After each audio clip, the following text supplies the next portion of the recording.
श्री राधा कैसे बने जो कि भगवान श्री कृष्ण तुम्हारे पीछे पीछे चले आए।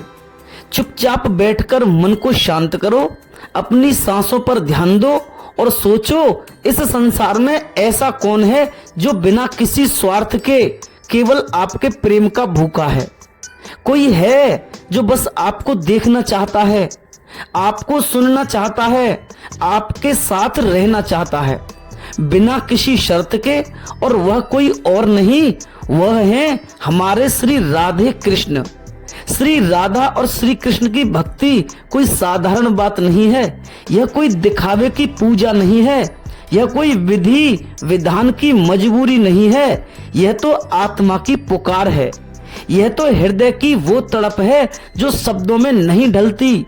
यह तो मौन का संगीत है। जब जीवन के सारे रास्ते बंद हो जाएं, जब अपने भी पराये लगें, जब सांसें भारी हो जाएं, तब जो नाम दिल से निकले वही भक्ति है।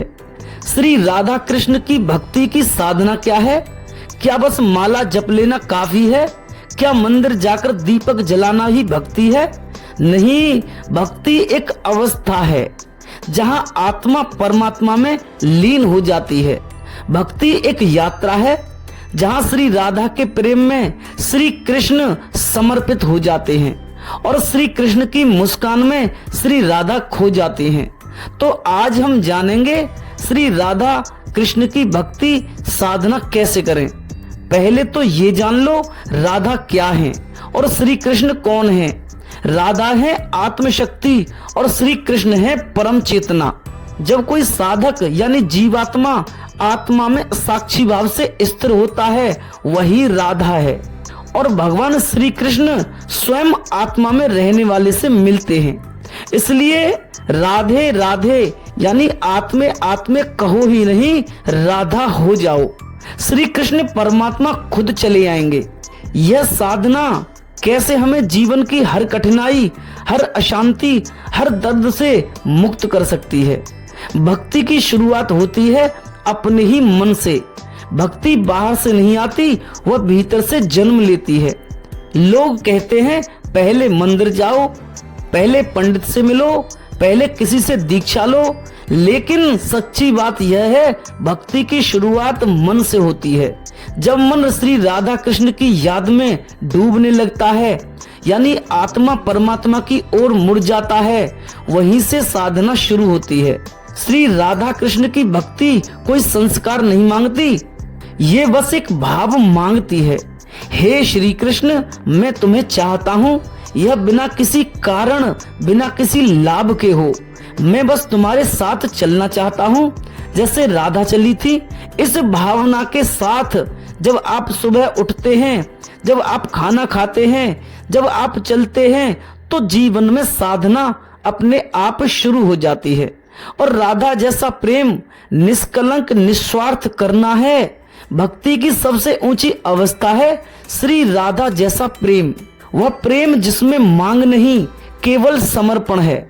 श्री राधा ने कभी श्री कृष्ण से कुछ नहीं मांगा, फिर भी उन्हें सब कुछ मिल गया। क्या आप ऐसे प्रेम के लिए तैयार हैं? क्या आप बिना मांगे श्री कृष्ण से जुड़ सकते हैं? आजकल लोग कहते हैं भगवान कुछ नहीं देते। मैंने बहुत पूजा की, लेकिन उन्होंने पूजा क्यों की? शायद इसलिए कि कुछ पाना था। लेकिन श्री राधा ने कभी कुछ नहीं चाहा, बस कहा श्री कृष्ण मैं हूं और तुम हो, यही काफी है। यही भाव जब आपकी साधना में आ जाएगा, तब समझिए आप सच्ची भक्ति की राह पर हैं। और भक्ति कोई समय नहीं मांगती, यह निरंतर होती है। भक्ति कोई टाइम टेबल नहीं है, यह कोई सुबह 6 बजे की आरती नहीं है या शाम की पूजा की घंटी नहीं है। यह हर सांस में श्री कृष्ण को जीना है। जब आप रास्ते पर चलें तो योग में रहते हुए श्री कृष्ण को याद करें। जब आप किसी से बात करें तो सोचिए यह भी श्री कृष्ण का ही अंश है। जब आप अकेले हों तो श्री राधा की तड़प को महसूस करें, और जब आप खुश हों तो उस मुस्कान को श्री कृष्ण को समर्पित कर दें। भक्ति जीवन का हिस्सा बन जाए, यही साधना है। और साधना का अर्थ केवल ध्यान नहीं है, आत्मा का मिलन है। कई लोग ध्यान करते हैं, मंत्र जपते हैं, लेकिन दिल नहीं जोड़ते। ध्यान आंखें बंद करने से नहीं होता। ध्यान होता है जब आप किसी की याद में डूब जाते हैं। जैसे कोई प्रेमी अपनी प्रेमिका को याद करता है, वैसे ही अगर आप श्री कृष्ण को याद करें तो वही सबसे ऊंची साधना है। श्री राधा ने कभी ध्यान नहीं किया, लेकिन वे श्री कृष्ण में लीन थी। श्री कृष्ण ने कभी जप नहीं किया, लेकिन वे श्री राधा के प्रेम में बहते थे। साधना का अर्थ है हर काम में, हर भाव में, हर क्षण में श्री राधा कृष्ण को जीना। यही आत्म स्थिर रहना है। श्री राधा का मार्ग है विरह में भी आनंद। श्री राधा का मार्ग कोई सरल मार्ग नहीं था, वह तो विरह की आग से होकर गुजरता है, लेकिन उस विरह में भी उन्हें आनंद मिलता था, क्योंकि उन्हें पता था यह वियोग ही उन्हें श्री कृष्ण के और निकट ले जाएगा।